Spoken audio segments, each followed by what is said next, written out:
Yo, this is the cold hour. What's good? With my guys right here. Matt Rico, T-Rag, Yup. and your boy, Magic.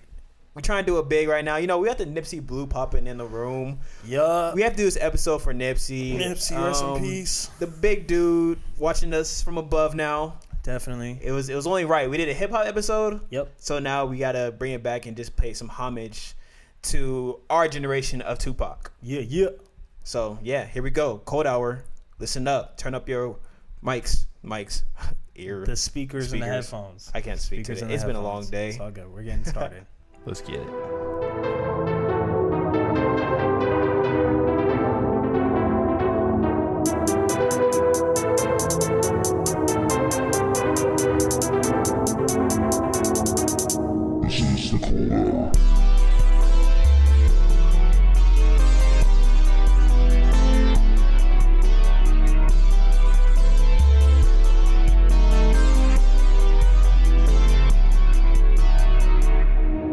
All right, we're back.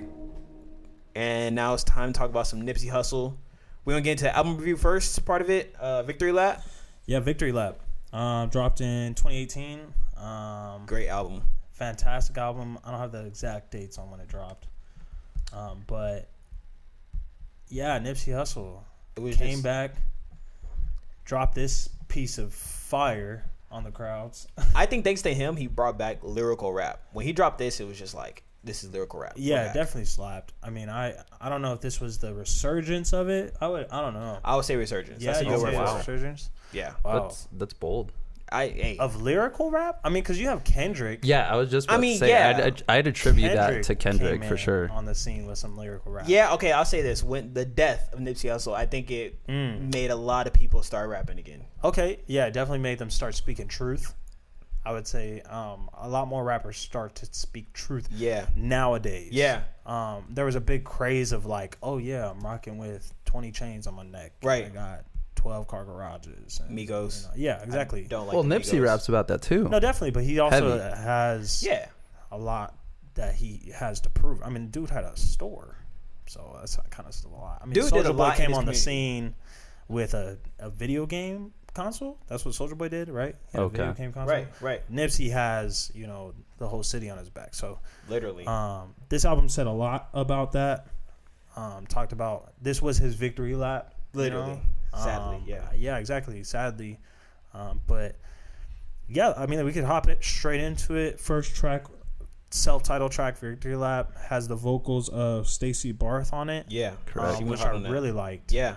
I thought that was really cool. It was a great intro. Yeah, solid. It could have intro. been a good ending too. Yeah, it could have. I see it more as an ending than an intro. Yeah, honestly.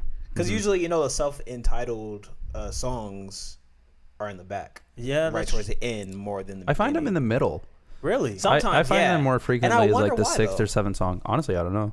Like the self-identifying? Like the one that's named after the album. Oh, okay, like a self-titled. Yeah. A self-titled. Yeah, track. it's weird. Yeah. Oh, well, do you think those are the most impactful? Are the self-titled ones? Really? I mean, ideally the artist would think so, but Yeah. I think it was Schoolboy Q's interview, and the interviewer asked him, what song do you think is going to be the banger? And he says, I just put them out, and usually the market figures out like what song is actually the banger, True. Yeah. But yeah, Victory Lap, great intro. I guess we can Keep going forward. keep going forward because the next song that I want to talk about is The Last Time I Checked. But we can't skip YG. rap niggas. Yeah, Okay, we definitely got to talk about it. Okay, we can talk about rap niggas because I really like rap niggas. But I think it was a bold statement. He wanted to be in the moment of, the new kind of rap where it's spitting that real shit as in I'm a real nigga. Right. So we're going to talk about that. I ain't scared about you rap niggas. Okay. Exactly. I was listening to it without like reading the lyrics or anything. I was just listening from like a distance. It starts playing. And then he does the Lil Wayne thing where he just rhymes nigga with nigga, right? Yeah. And I'm like, this is whack. Like, if the name of the song doesn't have nigga in it, he's not going to have a slide. Like, this song sucks. You got to really listen to it. Because the last word may end with nigga, but the word before that will rhyme with the rest. So he could be like Max Sack, Cash Rap nigga, okay, I get you. Yeah. Dash nigga. Okay. Facts nigga. Like all that. That's why I listened to, because at first I was the same way. I was like, why does he do that? But I started listening to the word before nigga. And I was like, oh, that's what they doing. Now that I'm looking at it, I see it. Yeah. But no, I give him a pass just because the word nigga was in the name. I'm like, okay, it makes sense. Yeah. I thought that shit just banged. So like it was slapping, so I just kept it that playing. Too. We can get to last time that I checked. That was straight banger. I love when YG and Nipsey hooked up because they two different sets from LA. Yep, come together, make some great music. It was a West Coast banger. It was like West Coast. YG wasn't really prominent on the album for me, or not on that song specifically. Oh really? Yeah, he had his verse. Yeah, he didn't like have a whole. Yeah. It wasn't like a collaborative joint. It was a feature. Definitely was a feature. But the music video was a collab. I like how. Oh yeah, it was a collab. The red and blue one. Yeah, they were wearing each other's colors. They swapped. And I was like, yo, that's. I thought that was pretty dope. Yeah, that was cool how they did that. They were supposed to put out Ambitions of a Rider or Tupac song? America's Most Wanted. Oh yeah, that's right. Album. That's right. They were working on, supposedly it was America's Most Wanted, which is a nod to Tupac and Snoop Dogg's track to America's Most Wanted. Right. So it's almost like the same thing where you got the LBC and Sound Central coming together. Now you have Bloods and Crips coming together. It's more intimate, but that would have been a really cool project to see. Super dope. Really cool project to see. Next track is Young Niggas. Young Niggas. And I like that Diddy was on here because Diddy makes the production so much better. Like he is the hype man of the song. The song is already dope. It was super dope. I listen to it almost every day. Yeah. But the fact that Diddy was hyping it up, you can hear him in the background. Especially towards the end. Yeah. When he's going and he's like it's building continually up. spitting. Yeah, man. It's like go with him. Ride with him. Yeah. Yeah, I watched the interview where Nipsey's explaining Diddy's influence on this song specifically, and at first it didn't like slap or go as hard as like he wanted it to like be. Right. And so Diddy pulls up Ice Cube's song "Natural Born Killers," and he's like, "This is the energy we like need to put." And I listened to that. "Natural Born Killers" is that's probably the most gangster song I listened to. Prior to that, I thought it was "Dance with the Devil" because I'm like, "Damn, this is brutal," you know. Man. But this one was fucking gangster, dude. Like, I was like, "Damn." So the fact that they took like that energy from that into that one, Ice Cube's whole album, America's Most Wanted. But that and also just the whole, just the Young Niggas is just, it resonates with a lot of people. Oh yeah. A lot of grinders out there that trying to make it, whatever. It's just knowing where you come from. It's like, I got work to put in, like, and in a black community, when it comes to young niggas, like you say, you don't want your daughters and your sons with them. Right. It's like coming from that background. Not even if you're from the hood. If you're just a black guy in the streets, like literally in Fontana, people still look at you weird. Bro, it was funny. It's little side note. Went to the gas station today. Arco right there on Citrus. Yeah. And I saw some niggas pull. I mean, it wasn't some niggas. It was just a guy and his wife pulled up, and wife is screaming at him. Pops out the door, starts screaming at him, loud as hell. I mean, it's in a gas station. It's a pretty small gas station. Yeah. You can hear the whole conversation. Nigga comes up to me, starts talking to me, and I'm like, who is this? But like, he was black, so I felt comfortable, right? You know, and there's that comfortability that is in the black community, right? Wholeheartedly, that you could just go up to any nigga and just be like, "What's good?" Yeah, and it'd be cool. You know what I mean? And so this song, "Young Niggas," like, although it talks about like the stratification of black men and black people in general, not just black men, but black people in general in the African American community. It was also very inspiring at the same time. With Diddy's, side chants and everything. It makes you feel more than what you are. And like I said, it no matter where you're at in society when you're black, it's hard in America. We all know that. So even just coming up, like how, and I think he dips into a little bit of racism and, like I said, the whole society coming down on us. If we're growing up and we keep seeing this, it's a downer on us. It's a negative impact on our soul. And this song is more like, let's build up, let's do it, let's go, let's do and this. I feel like there needs to be more of that within the community, because I feel like a lot of times there are some people who just use that as an excuse. Who like to just sit on their ass and not do anything. And I feel like those are the ones that kind of make a bad name for all of us. So it's almost like, you know, figure like, you're young and I get it, you're naive, you know, but still keep grinding. Keep grinding. So I like the track. And that's when I think it was a good build up for the next song, Dedication with Kendrick Lamar. Yeah, ooh, dude, Kendrick killed it. He did. He did kill it, dude. He did kill it. I feel like Nipsey upped his game on this one too. Yeah, like lyrically, he was like yeah. he compared to the other songs. I think lyrically that was his like best song on this album. Oh, you think Dedication was? Mm-hmm. And for me, it's like Nipsey just seems like he's talking, and we already know he's educated. Like, dude reads books. Oh no, he's smart. Dude's super smart. They said at his funeral that he built a computer super young. I think he was 15, something like that. But he was young. He built a computer. Like, dude's already smart. But something about him was, like I said, reading books all the time. Even YG was like, he gave me books. Like, that's the only rapper I ever know to give me a book to read. Like, and his whole lyrical ability. Do you think YG read those books? Probably not. I don't think I would have. Maybe one. I'm struggling to read the books you gave me. Yeah. Right. I gave you one book, dude. You gave me two. You gave me The Alchemist, and then you gave me the other one. Oh, just read the other one first. Another one? Yeah. So. And the game just posted a whole log of Nipsey's book that he read. Oh, so I was like, that's really cool. Me and my girl like, we gotta read this. That's cool. I was like, I should read the Bible. Do you read? First, but no. But I want to, like, I but I feel guilty. I look, you want to start reading the Bible first, then I'll read. Start with there. Start with the easy steps. You have to find a book you like first. Like, once you like connect with the book, then you like you're a fiend for it. I think I got to make time. That's tough though. Finding a book. It is. It really is. I mean, it's boring. I always fall asleep when I go to read.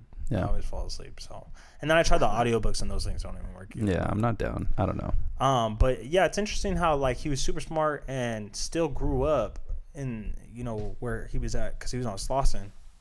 But a lot of people have this stigma towards people who grew up in the hood, like they're stupid. Yeah. And I thought it was interesting how even Schoolboy in his album was talking about the same thing. Like he was like, I had the grades in grade school, but I wasn't with it. Like because he couldn't make a check quick enough.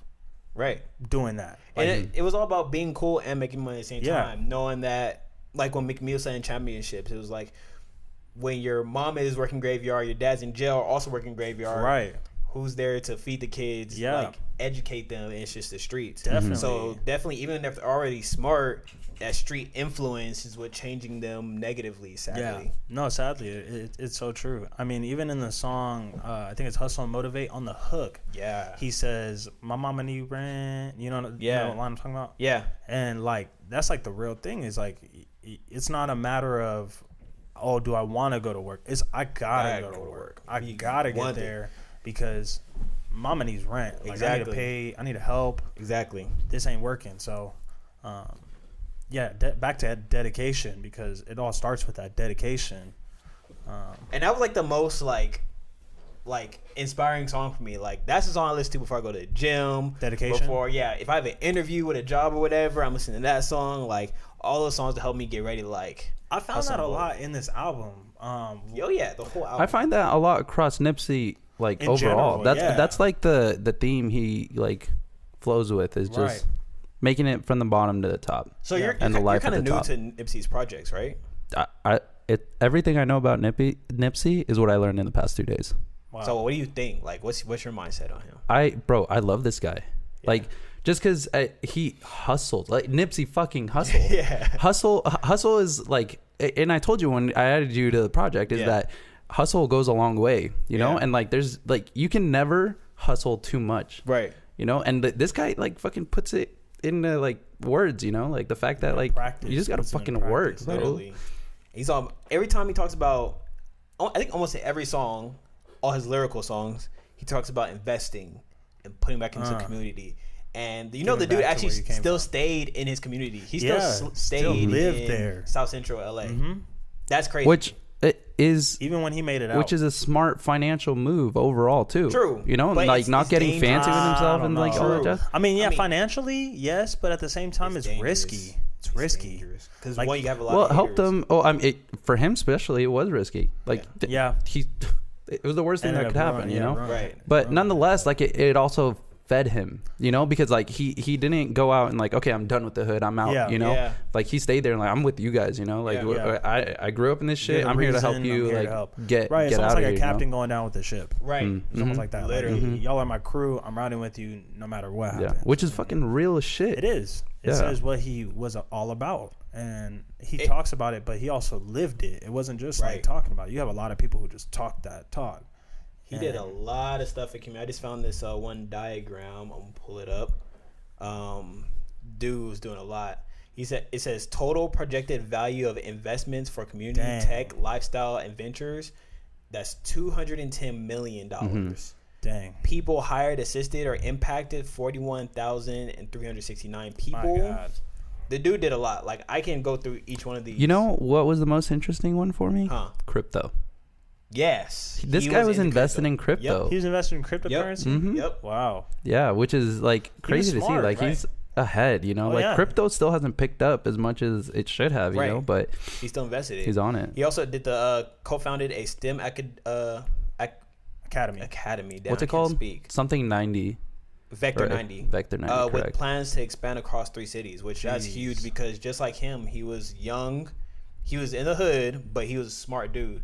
He's offering ways to stay away from the streets to put those inner city kids into programs to help, you know, expand their imagination, expand their knowledge. And I think the other thing about him taking on these projects specifically is that he adds like a quote unquote cool factor to it, you know, because like no kid's going to be like, because I mean, for myself growing up, like I know those nerds, I'm like, oh my God, here comes a nerd talking about planets and shit, you know, if you guys know who I'm like referencing. But I would be more intrigued as like, oh shit, Nipsey's running this project and it's like robots? Right. What the fuck? Right. You know, like it's like a different mentality coming in. Jordan has a scholarship. Michael Jordan has like a scholarship that he gives out. And like, how cool is it to say like, oh yeah, I got the Michael Jordan scholarship. Like that's really cool. I mean, getting any scholarship, if you're doing that, that's doing big things. But like, it definitely puts a stamp on like STEM things as being cool. You know, like just doing well in school and contributing to that. Like I feel like there's not enough of that. Not only just in the black communication, but just in young adolescent kids nowadays. It's hard to get them to go to school because everything's digital. I mean, you can look up anything on the internet. Literally. So, like, what's the need for school? But he definitely brought that back and saying, like, hey, you know what? Like, it's still important to do that. It's still important to go to school and do all those things. And I think, like I said, I think he mainly did that to keep kids off the street. Yeah. And he does talk about a lot of streets on his album, but that's how he was raised. And that's how a lot of hip-hop is when you're talking about what you came from and what you're doing now. But I always enjoy... What does he say that... Fuck, it was another interview. But he says that he reps his gang affiliation and where he's from because that's like always been what he was taught is that like you got to let people know where you're from. Yeah, right. He's talking to Diddy about that. Actually, there's a little clip on Diddy. He was saying it's just like if you're from New York... but you're from Harlem, you would say, I'm from the East Side. Right. When it comes to L.A. area, if you ask where you're from, he said, I'm from Rolling 60s. Yeah, that's the question that you get asked when you, from where he's from, is literally where you from. Like where are you from? So I know what you about. You know, where you're from is what you are. And, you know, he was Crenshaw. Do you think coming from Rancho Cucamonga and Fontana, we have any backing to say that we're from Rancho? No, we do. I mean, we're from Rancho. It's just about the city. From. Like if you're trying to rep it, like I mean, we're from Fontana. This is Fontana, but we're not really gonna say Fontana because we're more in Rancho Cucamonga. Yeah. I think we're more gonna say Inland Empire. Yeah. IE. Like the whole brand. That makes more sense. But they're repping streets out there. They're repping true streets, not just whole. Not just. But that's the thing though. That's what creates separation and differences in the community, which led to gang violence and things that Nipsey was trying to stop. You know, the day before, or the day after he died, he was supposed to meet up with police chiefs to talk about ending violence in the streets between gangs and whatnot. So that was supposed to be a huge deal because now it's not only is he at Rolling 60s crib, but he understands that it's bigger than life. Right. Like that's still his family because that's where he's been all his life. But he's seen outside. But he's seen the outside. He knows he's like, it's bigger than this. Exactly. We need to come together as one to keep, our people alive. Right. Inner city minorities as a whole. Holistically, yeah. Look out for each other. He said that for this album or for all his like albums specifically, he doesn't tend to affiliate so heavily with like his gang or like diss the other gang. and he brought up Def Jam records and like the whole down spiral of that, and like what caused like all those big like fights and like deaths. He said like we have to learn from our past, basically, you know, like why are we gonna fuck up and make the same mistake that they made, and like you're my friend, but you're gonna die like Tupac if we're out here repping and for doing this, you know? And it goes to show like his level of maturity and like respect for like like other people on the other side, you know. Hell yeah, definitely. He definitely was talking about his set and his, you know, where he's from and what he's all about, and I think that goes into the next track, Blue Laces, where he starts storytelling. Hella storytelling. And I liked the instrumental on it. Yeah, I liked it a lot. Yeah. He also talks about Dr. Sebi. Yeah. That's where it's like, oh snap! Like, did you hear about the Dr. Sebi conspiracy? I was just about to say that. This dude literally, like I said, Nipsey said he was teaching health, and the dude was all the about cure for cancer. Right? Yes, he had cures for cancer, cures for AIDS. HIV. I heard it was just AIDS. I don't think. Oh it was yeah, like I think it was AIDS. AIDS. I think there may have been cancer. Cancer. I know for sure it was AIDS. Yeah, for sure AIDS was included. But literally it was mostly about what you eat. And so the dude was really going across countries. He knew exactly what to eat to keep the body healthy and what it's supposed to be. And then how Dr. Sebi died, they said it was food poisoning. That's a conspiracy right there. How would it be food poisoning? And the dude knows exactly what he's eating. The only way it's food poisoning if he puts something in food. So it makes no sense. That's no. Food poisoning doesn't mean that literally like poison their food. I mean, the conspiracy behind it would be that someone did poison their food, you know? But it's just like bad food or something. I don't know. I didn't look too much into the conspiracy, but I did hear something was going on. I mean, but it makes sense. Like I was talking to my dad about it. The day that he was killed, he was telling me that how easy would it be to get some little, you know, rival set, little homie just trying to get paid to go over and just shoot Nipsey.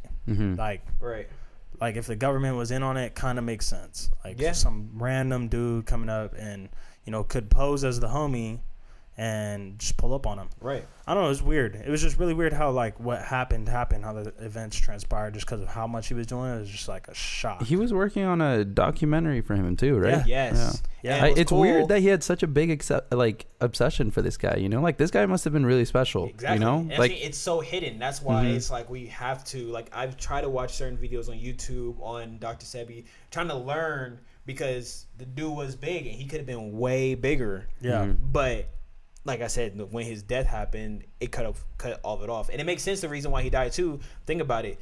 You have all these hospitals and big health insurances or health care and whatnot. Right. You're pretty much not having people go to them. They're going to you now. You're giving them cheaper or free advice on how to get better, and it works. Natural. And it's like, now all the money's gone. Yeah. So, and that's less money for the government too.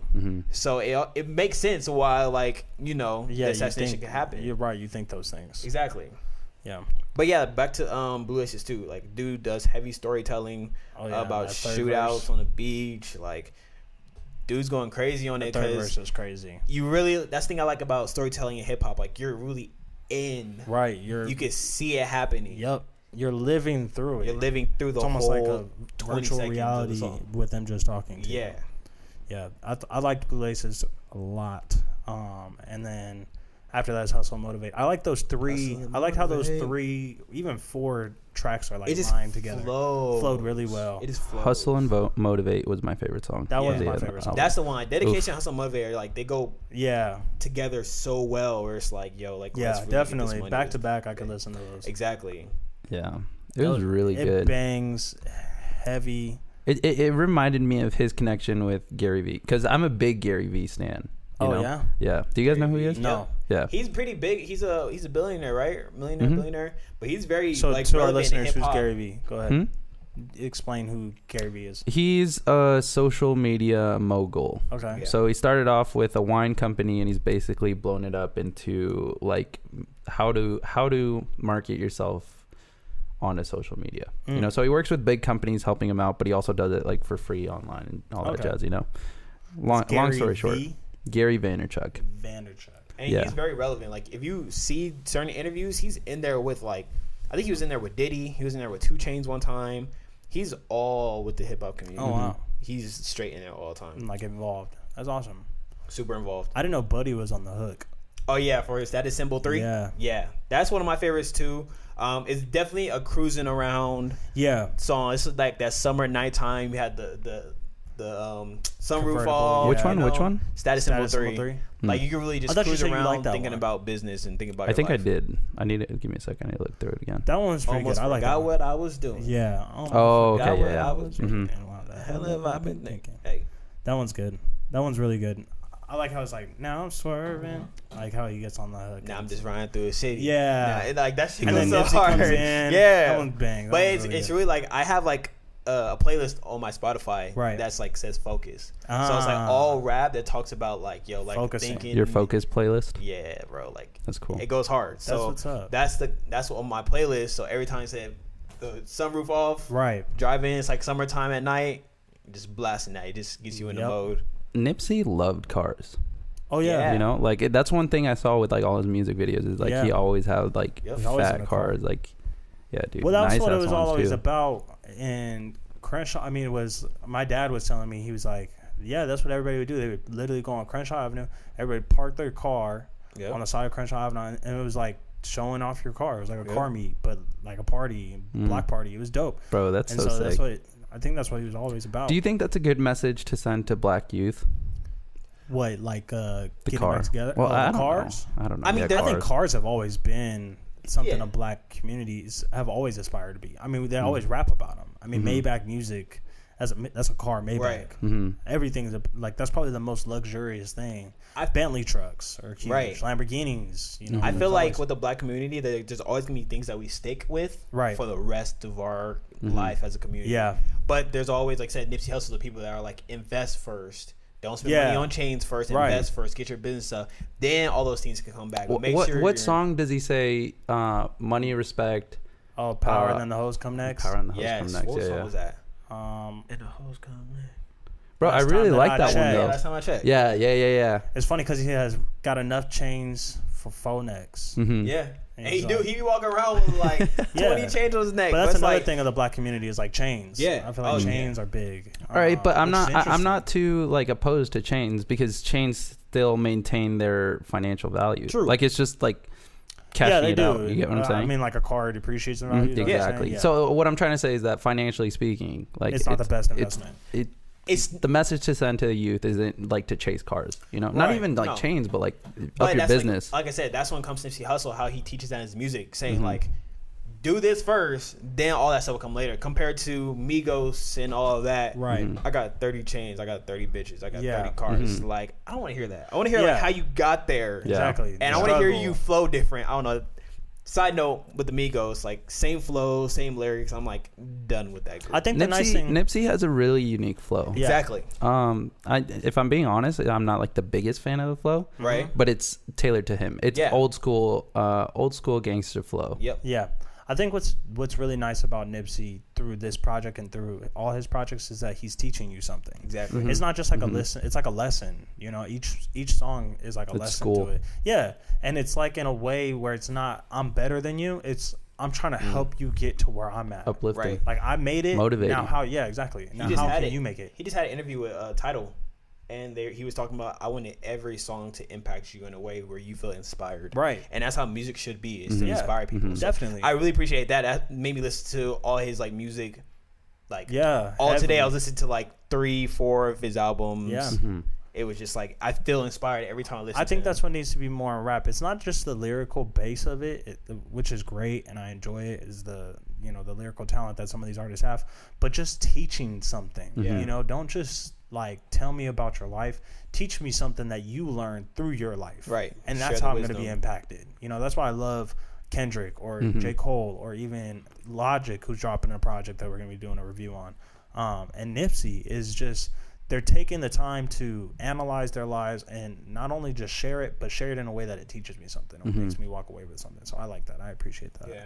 Definitely. A positive message. Message. But you know, it's always like, say with hip hop, there's so many different things. Like there's that bragging side. There's the storytelling where I've been, and then there's the wisdom giving And it's a whole lot of different areas of hip hop, different branches. Because sometimes I want to have fun, and I'm trying to fuck bitches. Exactly. That's what they're saying. A little controversy with Tupac. Like, how was Tupac that great? But he was always talking about fucking like people's wives. Right. It's like there's that fun side, and there's that I'm gonna shoot. Like, exactly. If you want, if you want beef, you want the smoke, I'm gonna give you the smoke. But at the same time, there's that storytelling. Like, I'm there for the women, but you want to have your fun too. We're all human, so we all know that we have our vices. Both and sides. everything. Yeah, exactly. And I think Nipsey and great artists find the way to do that well. Nipsey does that really well, and other artists also do that really well. So I think Sucker Proof is next. Sucker Proof, pop back you lames, boy, you sucker proof. That song's dope. And I don't think he was really shooting at anybody specifically, but I think he was real life like,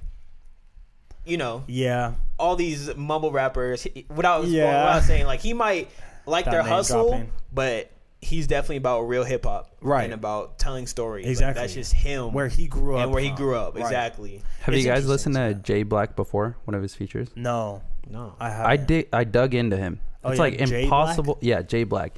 Impossible to find. No joke. Like you look at his profile on iTunes, nothing. There's like no buy, no nothing. Really? So that's what intrigued me. I'm like, what the fuck? Like, how does this like not have information? Have you heard of Slim 400? Do you know who that is? Slim 400? I do not know who that is. He's with YG. He's from Treetop Compton, and he has a couple songs with YG, but like he has no presence on iTunes either. So it might be another dude like that. Bro, no, but I managed to find a couple of his songs. Yeah, bro, they're bangers. Oh, really? Like he's a good Jay Black, bro. Really good. Isn't he featured on another one of his tracks, on Nipsey's tracks? On this album or on another one? Maybe another one. I thought for sure he was on this album, but it could be another one. But that song's pretty good. I like Sucker Proof. What was the next? Oh, was T-Fly on it too? Yeah, Keys to the City. Oh, that's Keys to the City. T-Fly. I wasn't feeling this one. Which one? This Keys to the City. It was cool. It's not something that serves as memorable though. Like, I don't remember it. I remember Sucker Proof, Status Symbol. I mean, I think it was another bragging song. Yeah. Just like bragging, but at the same time letting him know like the city is on his back. Like he's carrying the city right now. Like, it's me that's doing it. That's cool. I like to have the confidence to like say that. And I'm saying like he's like a real inspiration because I've really been like, yo, like I want to be the face of the IE one day. Like I want to be one of the top like Mount Rushmore faces of the IE. That's what's up. That's the first time I'm hearing that. I've been hearing that. I've been in my bag, just in my head, like so many ideas about what I want to do. That's good. So I'm trying to bring back. I don't know if you listeners know. We used to do a pop culture media outlet called Crafted News. Soon we bringing it back, but we're trying to see if we can get a whole pop culture festival pop in for the IE. Yeah, music, art. That'd be dope. It's gonna be super dope. It's gonna be lit. I'm gonna get a bunch of food trucks.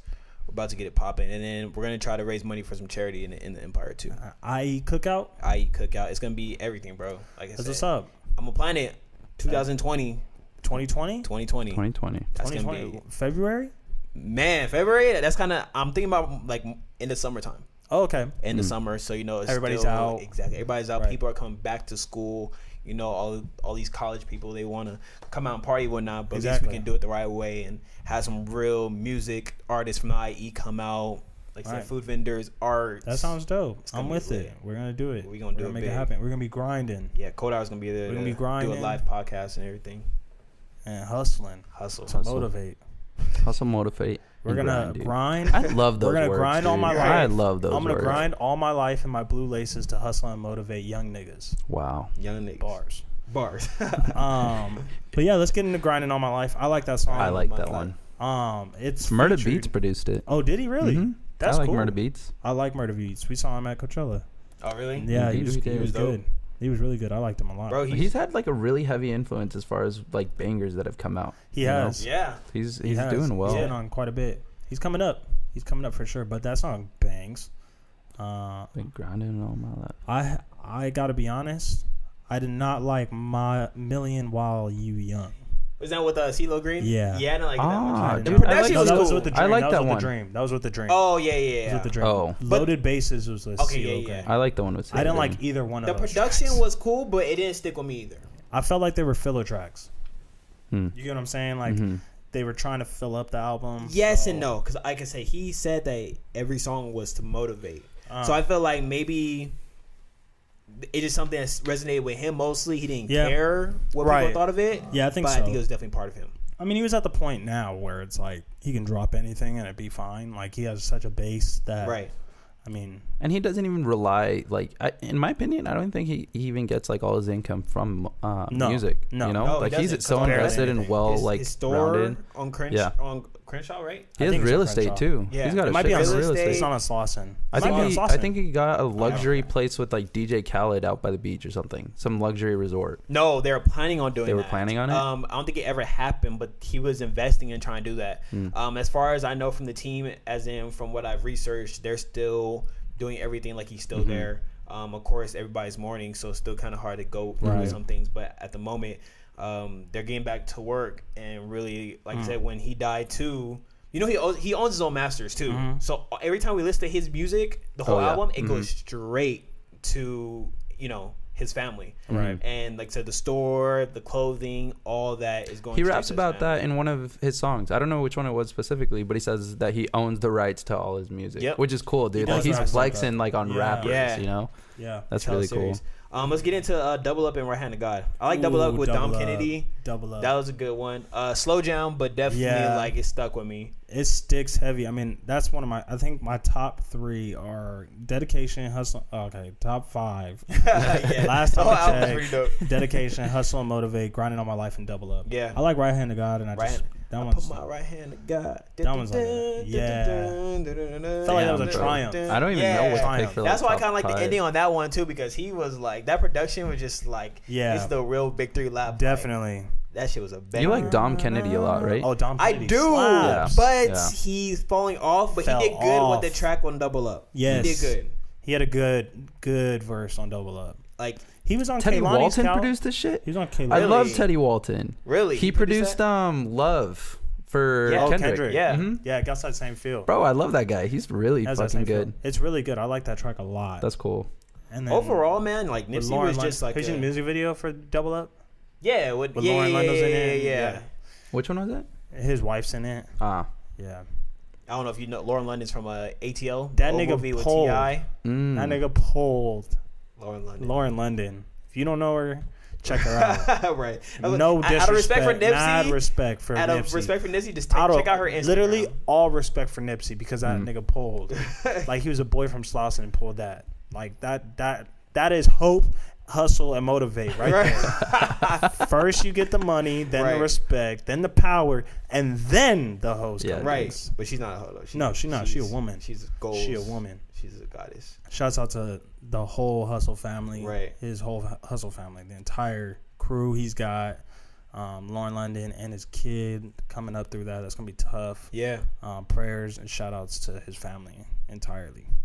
The man was just a good dude, bro. Like all around. The fact that they're trying to rename that intersection where his store is after him, like, bro, mad respect. It pisses me off because he was such a positive. I know he's a J, he's a Diddy, and it's like Nipsey, you know. Like I don't know of anyone else like doing what they do, you know. Right. But yeah, it's like really disappointing. Extremely definitely. disappointing. It still hits. It still hurts. I still get butterflies thinking about, you know, in your stomach, that guilt kind of definitely kind of feels like you're not really guilty about nothing, but it's just like, dang, like that was a real solid. And everybody talked about him as in positively. He was that positively, exactly. And every time that he walked into that room, he made other people feel like, yo, like, are you good? Yeah. And I feel like I wish I was into his music more back then. I just like started listening to his mixtapes as well. Probably a few months before he died, I started listening to more of his mixtapes, and I was just like, man, like this dude was just a real nigga. Like, yeah, no, definitely. He's gonna be a staple artist in my my book now. Like I only picked it up because you guys put me on him, but I really like them. I really resonate with him. Right, and I know he has a lot of throwaway songs. Yeah, I'm hoping they could do like a Victory Lap 2 or something like that. Yeah, something. I know he has songs in the back that he could have used for Victory Lap at first. Right. If he put them on there, if their team put them on there, just like a deluxe version or something. No, I want a whole album. You want a whole album? I want a whole unreleased tracks. Unreleased tracks. Dang. Like just the best out of like forget the production. I just want that. Right, just the tracks. Just the tracks. So what would you rank this album, Victory Lap? Good question. For me personally, I'm gonna give it a 9 out of 10. For me personally, just because I like rap. I like 9 out of 10. I don't think I can give it a 10 out of 10, but I would give it a 9 because I liked the tracks. wholeheartedly. Right. All of them I can listen to. Right. I can listen to the album straight through. Mm-hmm. There's nothing on the album that I don't like. CeeLo Green and Didgeridoo. I have to give it a 7. Wow. But that's a realistic approach for my taste. Yeah, for your taste. Your different taste. Okay. Why do you say 7 though? There's a lot of things that could have been done better, and like I said, his flow's different, you know. Right. Like it's really old school. I wish it was. It is. I don't know. It's unique to him. I feel it, but it is very old school. I'm not saying it's a bad album. 7's up there high for me. You know. Oh yeah, especially. It's very LA though. His flow is very. If you listen to Game, if you listen to a lot of Game stuff, it's like that. Yeah. Or even Dom Kennedy, like it's a slow, real cool player type. Yeah. West Coast vibes. Yeah, West Coast vibes. I mean, Nipsey comes at it with a harsher. Right. But it's definitely that West Coast. I feel like I can't wait for the Games album though. Born to Rap. Oh, I didn't know he was dropping another one. Yes, Born to Rap. Wow. When's it supposed to come out? I'm not sure. Sometime this year for I've sure. been pretty disappointed with Game. Why? Lyrically about him being shooting on everybody or what? No, just with his albums. I feel like what kind of fell off. What didn't you like though? Because Documentary 2 was top notch. Documentary 2 is cool. I just like the documentary. Cool. I like the documentary. You like cool? Man, Drake. Like, bro, Documentary 2 was fire. Okay, let me go back. Documentary 2 was like... Documentary 1 was good, but Documentary 2 was dope. I feel like Born to Rap is going to be just like that. And I think I think he's going to have an unreleased song with Nipsey on it. Okay, yeah, Documentary 2 was dope. I just saw the first On Me with Kendrick Lamar. That song bangs. Bro, I think it was all produced by Dr. Dre. Oh, really? I think the whole album was. Don't quote me. Damn, bro. Drake. Fucking God. Drake. Wait, Dre or Drake? Dre. D-R-E. I think Dre. No, I know Dre produced it, but I wasn't sure if we were saying Dre or Drake. Oh, no, I just mixed it. We were saying Dre and Drake. So you say a 7. We both say 9. I'm not saying it's bad. I liked it. I really, really enjoyed it. There's just little things like... trust me, as like a producer or a learning producer, I'm like I look at music differently, you know. So there's little things here and there that could have done better. Production wise, not even production wise, but like as just him, one like aspect. You know, like I'm not gonna say he has the fattest bars out there, right? You know, so that's another like little notch down. It's not it wasn't your forte. It is a different type. It was a different type of vibe. Correct. So I respect that because of that. Now, if you're into hip hop, like super into hip hop, like I wouldn't say like I am. Because I'm into hip hop, I'm not that much into hip hop. I'd be like a 7. Yeah. But well, look. I can't judge every album and say 10. You know, true, like if we're out here saying every album's 10, then it's not critical. Then there's not going to be any zeros. You know, exactly. So 7's high up there for me. If I'm being honest, there have to be losers in order to be winners. Yeah. Makes sense. You know? So and So what's the like average? An 8? Is it safe to say 8.5? Because we said 8. Well, you said 7. You're the math guy here. What's your math? So you have a math minor? 7, that's 25 divided by 3. Wait, what did you say? Like 8.5. 8.5. Yeah, 8. You said 8.5. Yeah, I said 9. You said 9? I said 9. So is that 18? But 18 plus 7 is 25 divided by 3. It's somewhere around 8. Cool. So I'll say 8.3. I think it's 8.3, right? It's 8.4 something. 8.4333333. 8.33333. That's what we're giving it. We're giving it 8.33333. Solid. Yep. Perfect. Well, I mean, that was Victory Lap. We talked a lot about Nipsey Hussle, about all that he's done in the community. Rest in peace. Rest in peace, Nips. Well, not even rest in peace. Well, yeah, obviously. Marathon continues, but of course. Marathon continues. Like, at least take in what he did. At least, if you can, let his legacy live on through you. Let his music, his positivity resonate with your life, and I don't know. You don't have to rely solely on Nipsey to make this positive impact. Right. You know, if you're listening, do that yourself. You know, let's take like 30 seconds to talk about how just his death has literally created so much positivity in the world. Absolutely. Bloods and Crips have united. Absolutely. Like I said, all his projects and everything is continuing. The marathon is really continuing with this. Yeah. Man. Like it really continues. Definitely. And it's a real inspiration. Like shouts out to everybody getting that done, because that's not easy. It's like, you know, letting death just kind of take its victory. But like keeping that going. I know that makes impact. Nipsey lives on forever. He left a legacy. Yeah. It wasn't even just himself. You know, like he spread himself out enough to where it's like he lives on forever. Absolutely, you know? Absolutely. Well, we definitely appreciate the fans listening in again, checking us out. Again, the marathon continues. Thank you, Nipsey. Shouts out to his whole family and everybody who's with him. Anybody listening, we appreciate you guys listening in. We hope to see you guys again, hear you guys again. Keep listening. Keep commenting. Let us know if you have any questions. Any comments, anything you guys want us to talk about, we're open to talking about. And we'd love to hear from you. So this is us at the Cold Hour. It's your boy T. Raglan. Cold Hour Magic. It's your boy Mateo. Keeping it 100. We definitely appreciate you guys listening in. We hope you guys come back next week. Skirt. Skirt.